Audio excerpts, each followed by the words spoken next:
pessoal, vamos fazer mais um vídeo, dessa vez de análise de uma companhia que eu acho de excelente qualidade e apesar das quedas na Bolsa de Valores na cotação, eu acho que não afetou em nada nos indicadores fundamentalistas da empresa, que é a empresa Fleury, uma empresa de redes laboratoriais de alta qualidade, mas que vem investindo para crescimento inorgânico. Historicamente, ela cresceu muito de maneira orgânica, ou seja, nos próprios negócios dela, né, no segmento dela, a partir do crescimento da própria companhia, e agora ela vem adquirindo outras companhias para crescer inorganicamente, mas diversificando a receita, saindo mais desse nicho de laboratórios, né, de alta performance, de alta qualidade, e adquirindo ambientes ambulatoriais, de atendimentos ambulatoriais, adquirindo hospitais, ou seja, às vezes as pessoas podem analisar e não podem estar entendendo muito bem. A Fleury era uma empresa de laboratório, agora está investindo em hospitais. Ela viu que estava crescendo muito a concorrência nesse nicho laboratorial. Então a gente vai analisar as apresentações dos resultados do primeiro trimestre de 2021, assim como o release de resultados. Às vezes tem umas pequenas diferenças, né, da apresentação para o release, um é um pouquinho mais detalhado que o outro, e também do quarto trimestre de 2021, para a gente complementar essa análise, além de a gente olhar um pouquinho, né, se teve alguma mudança brusca nas demonstrações financeiras do primeiro trimestre de 2022. Meu nome é Felipe Wood, sou analista CNPI. Se vocês ficarem com alguma dúvida, comenta aí embaixo, deixa seu gostei aí para ajudar a impulsionar nosso vídeo, ajudar a crescer o canal que está no início ainda. Segue a nossa página no Instagram, se inscreve no nosso canal também, beleza? Então vamos lá. Então aqui começando pela apresentação dos resultados do primeiro trimestre de 2022, né, desculpa, da Fleury. Vamos ver aqui, tem alguma coisa interessante. Aqui falando, né, integração da jornada, cuidado do indivíduo, então a gente vê aqui que eles vêm descrevendo os nichos que a empresa vem atuando agora, né? Eles vêm realizando prevenção, né, com check-ups, vacinas, assim, essa parte daqui seria o primeiro nível assim que a Fleury atuou durante muitos anos, mas a gente vai ver que vem crescendo aqui uma parte bem promissora, que é genômica, com receita bem pequenininha ainda, mas eu acho super promissora essa área. Lá nos Estados Unidos é um mercado bem grande e a Fleury vem sendo uma das pioneiras, ela sempre foi de alto padrão, qualidade. Eu acho que tem tudo para daqui a uns 10, 15 anos essa parte genômica ter uma relevância bem forte na Fleury. E aí a gente vê aqui o grupo Fleury Checkup, o laboratório, a vacina Labs a Mais, que é um laboratório de alta qualidade, e a parte genômica da Fleury. E aqui a gente vê aqui que eles lançaram uma plataforma, né? Plataforma ID, começaram a criar durante a pandemia para conseguir consultas, tem ambientes, dependendo do local da Fleury, o estabelecimento da Fleury, às vezes até de exames clínicos ou de vacinas, tem um ambiente com profissionais para fazer algumas análises mais simples, análise de pressão, de glicose, glicemia e complementar o check-up laboratorial, né? Então, esse ambiente a gente chama de Saúde ID da Fleury. E aí eles vêm fazendo um complemento com telemedicina, que intensificou muito na pandemia, e consultas também, essas consultas que eu falei, né? Às vezes com especialistas, pessoas com uma especialidade um pouco mais simples do que outras mais complexas, né? Que demandariam um custo maior. E aí essa parte seria de atenção primária, que a gente vê, eu não sei como é que é exatamente em outros estados, mas acho que é semelhante ao Rio de Janeiro, é similar, que é as clínicas da família, que na iniciativa pública que realiza essa atenção primária. E os hospitais, que são a atenção terciária, que a gente vai ver aqui mais adiante, que eles vêm entrando em todo esse nicho de saúde, da Fleury, que está em vermelho, que eu estou grifando, não está dando para ver, né? Deixa eu ver aqui. Todo esse nicho aqui de saúde, eles vêm tentando englobar agora. Antes eles tinham um foco maior nesse primeiro nicho aqui de prevenção. E eu acho bastante interessante essa estratégia deles. Na atenção secundária, eles vêm adquirindo alguns hospitais com especialidades específicas, né? De infusão, de ortopedia, né? Aqui eu estou falando de ortopedia, fertilidade, oftalmologia. Então ele vem entrando aqui, saindo da atenção. Primeiro ele iniciou na atenção primária, na área de prevenção, com check-ups, com exames laboratoriais. Agora eles começaram a ir durante a pandemia para a atenção primária, focando em telemedicina principalmente, mas agora já tem espaços presenciais. E mais recentemente adquirindo hospitais, grandes clínicas laboratoriais de atenção secundária. E até mesmo fazendo parceria. Eles já tinham parcerias com alguns hospitais para fazer cirurgias, né, na atenção terciária, mas eles também vêm realizando algumas aquisições ou construções de hospitais próprios, né? Que aqui a gente vê Fleury Day Clinic, mas eles têm mais parcerias nessa parte aqui de atenção terciária, que eu acho que eles vão começar a adquirir também novos hospitais, né? Acredito eu. Porque eles viram que a demanda por exames laboratoriais estava tendo uma concorrência muito forte. Inúmeros parceiros, assim, inúmeras empresas grandes, né, do segmento, a Hermes Pardini, existem outras empresas também, fazendo parcerias com hospitais, e esses hospitais estavam fechando só os exames laboratoriais com esses parceiros.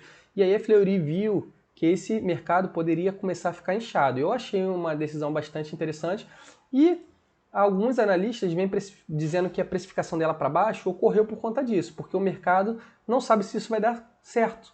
Eu já vejo como um ponto... não vejo nenhum ponto negativo nessa questão, porque mesmo com essa concorrência crescendo, a Fleury se movimentando para mudar os seus segmentos, ela, organicamente, ela continua dando resultados muito bons. E eu acho que nesses outros segmentos que ela vem investindo, vai ter uma sinergia operacional que vai inflar bastante o resultado nos próximos anos, né?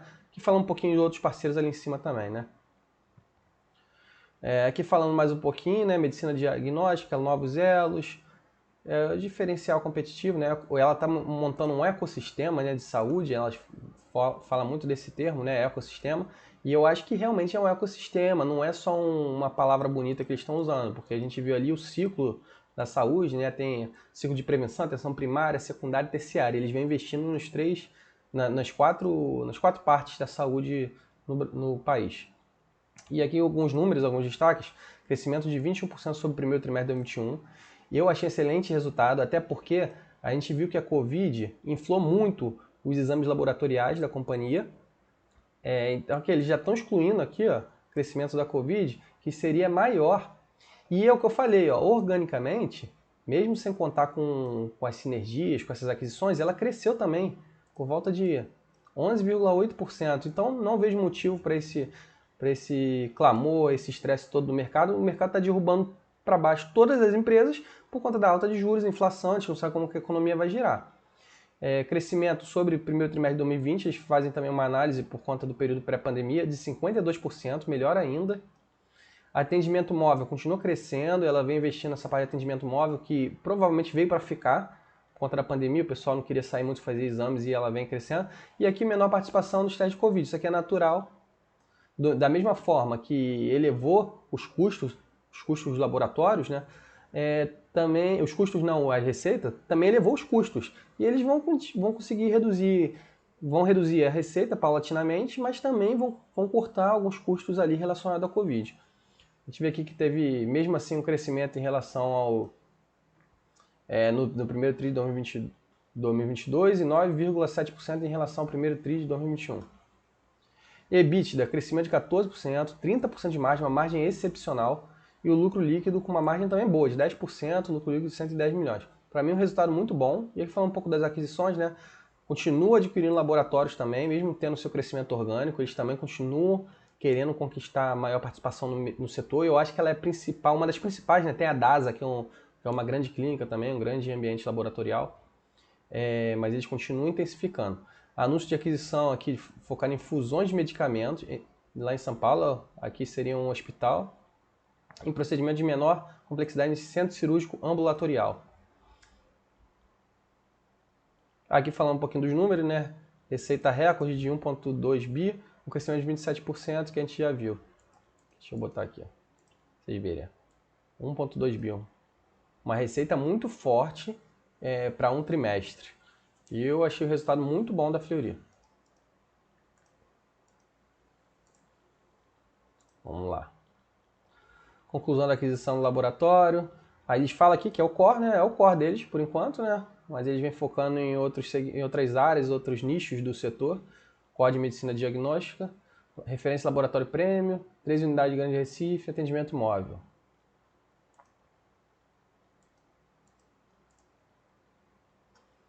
Outra aqui, aquisição, centro de infusões, medicamentos, cirurgia de menor complexidade, 2 unidades, enfim.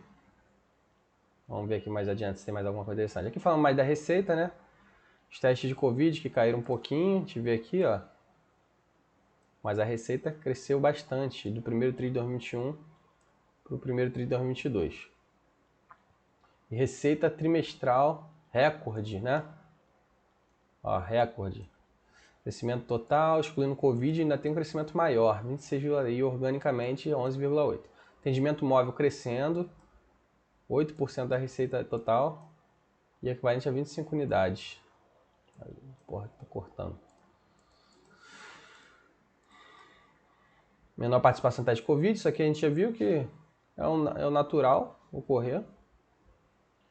Todas as marcas, aqui falar um pouquinho das marcas. Todas as marcas de medicina diagnóstica com crescimento no ano com a retomada de exames positivos. Que falando, até Rio de Janeiro, que a economia está fraca, conseguiu ter um leve aumento, mas ainda bem fraquinho. A marca Fleury, que é mais importante para eles, crescendo bastante. Laboratório a mais também. E as regionais, 6,8%, mais um total, eu não entendi isso aqui. Ah, e inorganicamente, porque eles adquiriram outras empresas, 38,7%. Então, assim, esse resultado aqui ainda vai ser muito inflado por conta dessas aquisições inorgânicas. Eles vão enxugar aí custos de operacionais, de funcionários. Aqui em relação à receita, não. Desempenho da unidade, não fala exatamente, todas as marcas com crescimento no ano.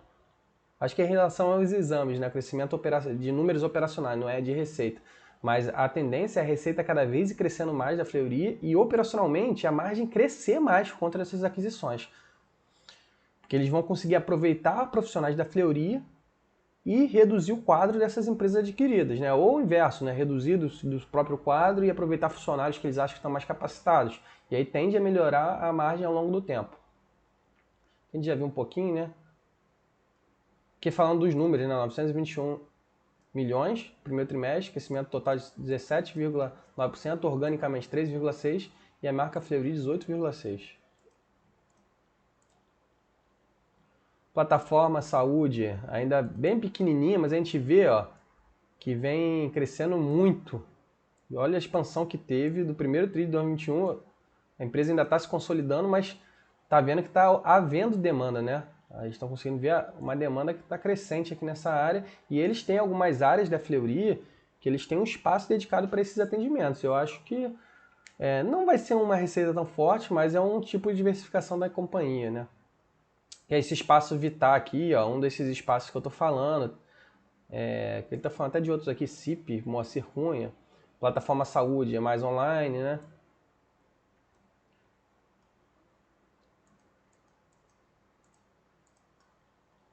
Lucro bruto.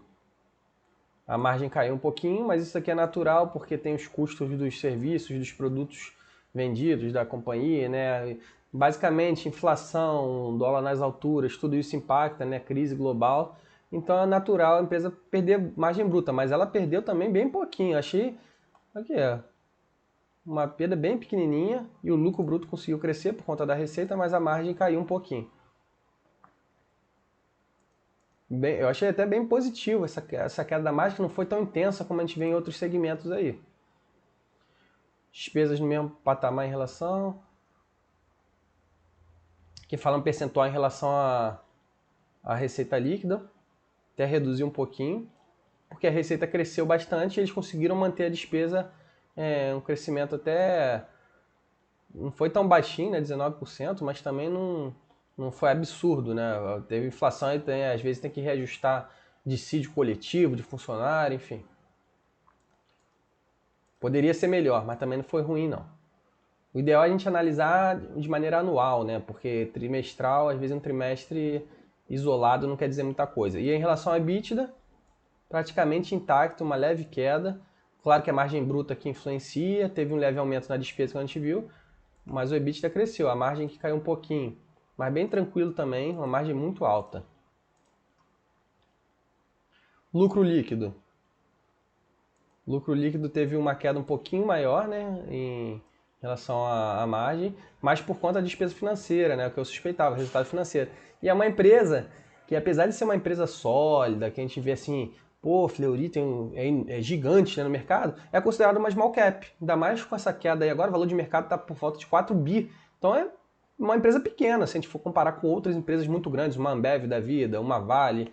E aí ela vem crescendo e investindo para crescer essas aquisições. E por conta disso o endividamento. Ela cresceu seu endividamento em relação ao caixa, em relação ao patrimônio líquido.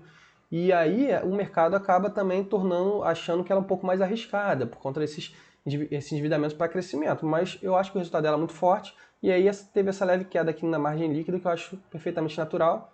Lucro líquido caiu um pouquinho também por conta da despesa financeira, mas perfeitamente normal. A geração de caixa operacional caiu bastante, mas vamos ver aqui, ó, por conta do investimento em capital de giro. Então, assim, às vezes tem uma variação, aquela variação de ativos e passivos que a gente vê na demonstração de fluxo de caixa, influencia muito na geração de caixa operacional.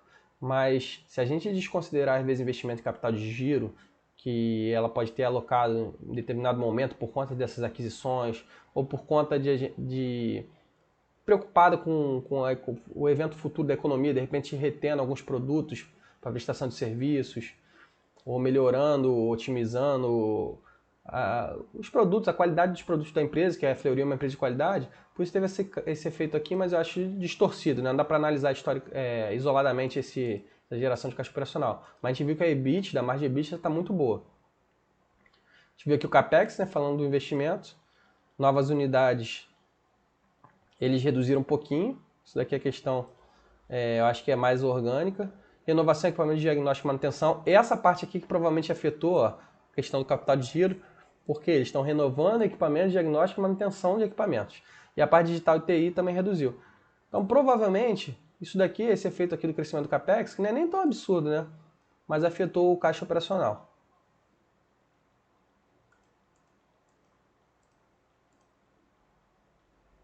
A alavancagem aqui é em relação ao EBITDA, bem tranquilo. A gente viu, porque o EBITDA está crescendo, praticamente a mesma coisa.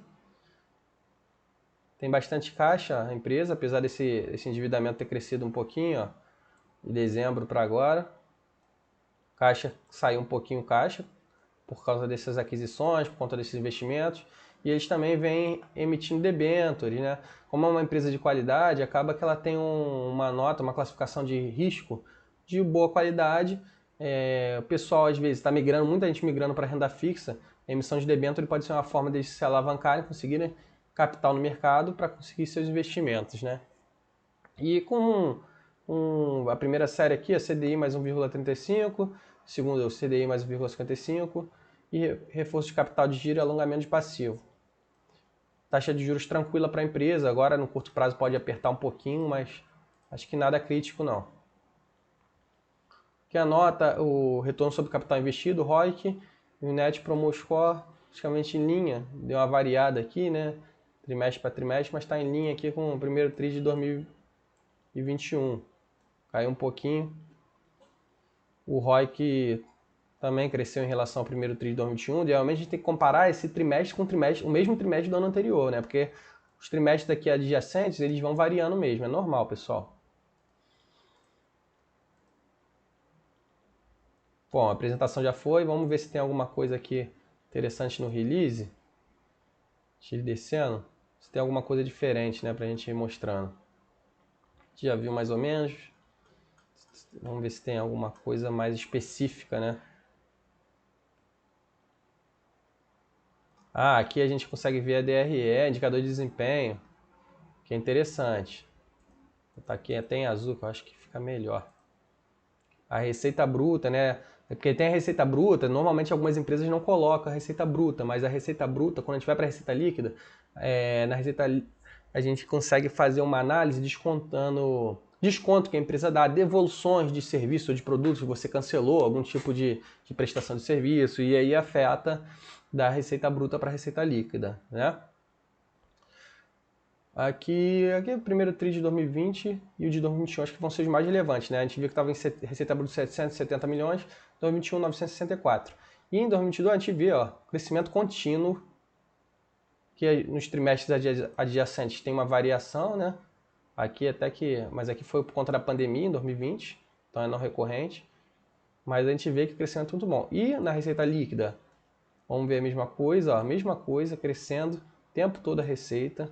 Daqui já é um efeito, demonstra que a empresa está conseguindo manter market share, ou crescendo seu market share, repassando preço. Porque se estivesse caindo, a gente vê aí a Grendene caindo, oscilando muito a receita. gente vê que tem os problemas, né? Custo dos produtos vendidos aqui, ó, com essa métrica aqui, ó, COGS. Vamos ver, primeiro tri de 2020, ó, cresceu um pouquinho, mas aqui em 2022 cresceu muito, mas isso aqui é por conta dessa inflação que disparou. 2021 ainda não estava tão descontrolado assim. Então, isso daqui que impactou mais a companhia. Despesas operacionais. Primeiro tri de 2020, 80 milhões mais ou menos. 2021, 90. Ó, crescendo mais ou menos no mesmo patamar. Ela até controlou aqui em relação ao quarto tri de 2021. Em relação aos trimestres de 2021, ó, ela conseguiu dar uma enxugada pelo primeiro tri de 2022. EBITDA, né? Vamos ver. Crescendo, mesma coisa. Empresa redondinha, não tem por que a pessoa ficar muito preocupada aqui falando do recorrente. Resultado financeiro, isso aqui ela alavancou mais, a gente vai ver que teve uma mudança. Aqui em 2021 não tinha um resultado financeiro tão negativo assim, agora em 2022 que teve. Porque ela antes crescia mais organicamente, né, expandindo ou comprando algumas clínicas laboratoriais para continuar crescendo nesse segmento laboratorial. Agora ela vem fazendo expansões mais fortes inorganicamente, nas expansões inorgânicas, foi até redundante falando, mas em segmentos diferentes que têm gastos maior, né? Em relação ao lucro, a gente viu aqui, ó, estava aqui no primeiro tri de 2020, aqui teve um, que é não recorrente, tá? 2020, segundo tri, a gente já viu um não recorrente, por isso esses prejuízos aí. Em 2021 cresceu bastante, aqui efeito também do teste de Covid, né? Impulsionou muito o ano de 2021, terceiro, quarto tri também de 2020, quanto de teste de Covid, exames de Covid. E aqui no primeiro tri de 2022 teve uma leve queda em relação ao primeiro tri de 2021, mas por conta do resultado financeiro, por conta do custo de produtos vendidos, que impactou mais. Vamos ver aqui mais embaixo, mais alguma coisa mais relevante. Índice de cancelamento, né?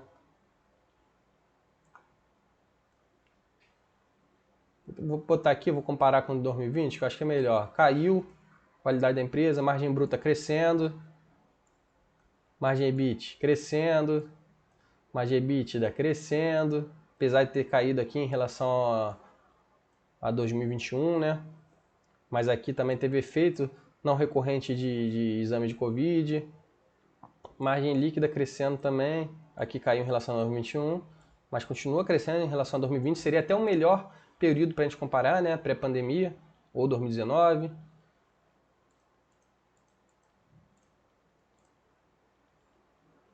E a empresa reduzindo caixa por conta das aquisições, né? Ó, tinha mais caixa aqui em 2021. A dívida cresceu também.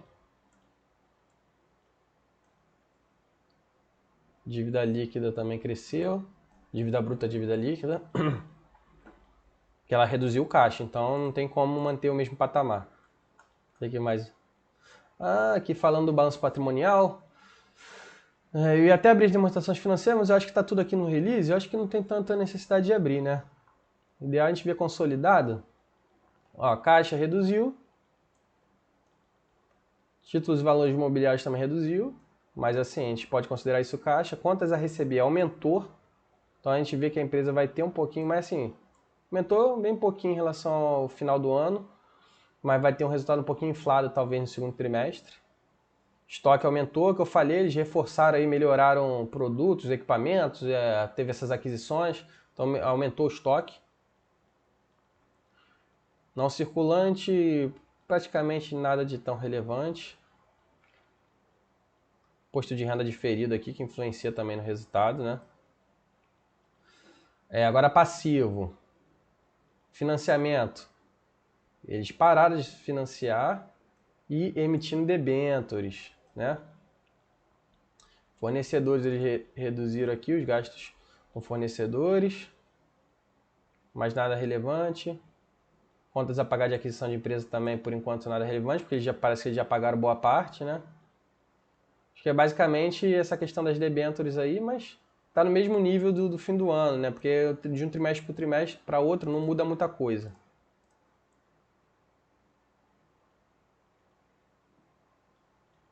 Se a despesa aqui com arrendamento é basicamente um aluguel, né, de algum espaço físico, um espaço que a Fleury utiliza, mesmo nível. Então a gente, claro que não deixa de ser um passivo, tem um contrato aí de longo prazo, mas não tem um gasto tão forte. Os debêntures aí praticamente no mesmo nível, né, de longo prazo. Aqui embaixo tem a DFC. Aqui, ó, quantidade de intangível. Tem mais intangível que imobilizado. É até interessante, né? Essa questão, porque a empresa tem vários laboratórios, várias propriedades, mas tem mais intangível do que imobilizado. Deve ter muito software, né, esses equipamentos aí. E DRE a gente já viu um pouquinho. Deixa eu ver se tem mais alguma coisa interessante aqui. Só que o custo de serviço prestado cresceu muito. Despesa financeira também cresceu, né?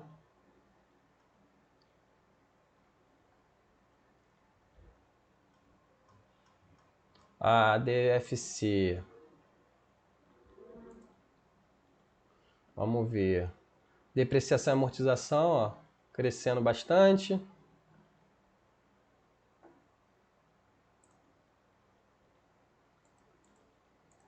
Que mais em relação ao variação do capital de giro? A gente vê aqui, ó, que afetou muito a geração de caixa operacional da companhia. Por isso que caiu aqui bastante.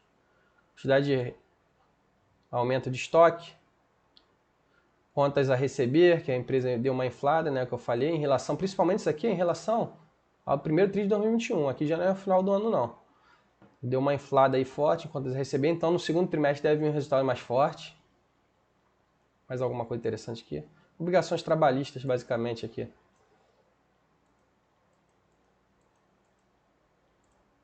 E no outro trimestre, por que que teve... Acho que é basicamente isso, é contas a receber e estoque, que afetou mais a companhia em relação ao ano anterior.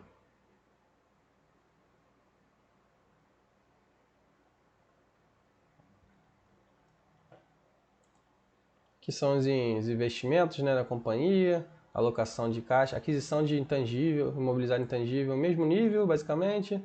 Alocou dinheiro aqui em renda fixa.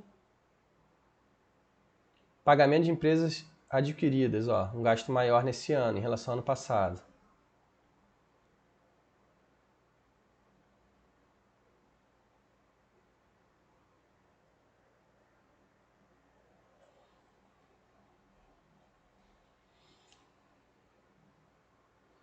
Isso daqui, esse dinheiro aqui em renda fixa que salvou o caixa líquido da atividade de investimento. Mas isso daqui não é nada preocupante, não. É mais para a gente acompanhar como é que está o fluxo de caixa da companhia, né? Em relação ao financiamento, vamos ver aqui. A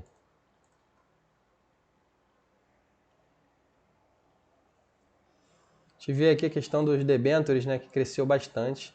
Então isso daqui é um risco maior, realmente, porque a empresa está se alavancando para investir em projetos, mas é perfeitamente natural, né?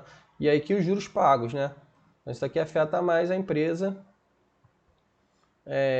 do ponto de vista do caixa líquido da atividade de financiamento. E o pagamento de arrendamento mercantil, a gente vê aqui que fica sempre basicamente estável, que eu falei, é basicamente um aluguel de longo prazo aí, não tem encargos tão fortes. Bom, pessoal, acho que basicamente é isso daí. Se vocês ficaram com alguma dúvida, comenta embaixo. Para mim, a Fleury continua sendo uma excelente empresa, eu acho que está num ótimo patamar de preço.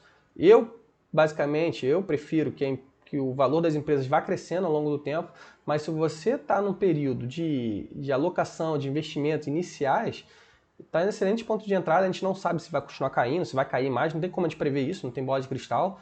Está tendo vários apertos monetários aí ao longo do mundo, principalmente nos Estados Unidos, aqui no Brasil provavelmente vai ter que ter aumentos mais fortes se lá tiverem mais apertos, enxugando liquidez no mercado, né, para tentar diminuir a inflação. Isso aí afeta toda a renda variável. Empresas menores ou empresas que estão alavancadas tendem a ser mais prejudicadas. Mas eu acho que está no excelente ponto de entrada para quem quer acumulação de patrimônio no longo prazo. Se vocês ficaram com alguma dúvida, comenta embaixo, deixa seu gostei aí, se inscreve no nosso canal para dar uma força e também segue a nossa página no Instagram, beleza? Valeu, forte abraço!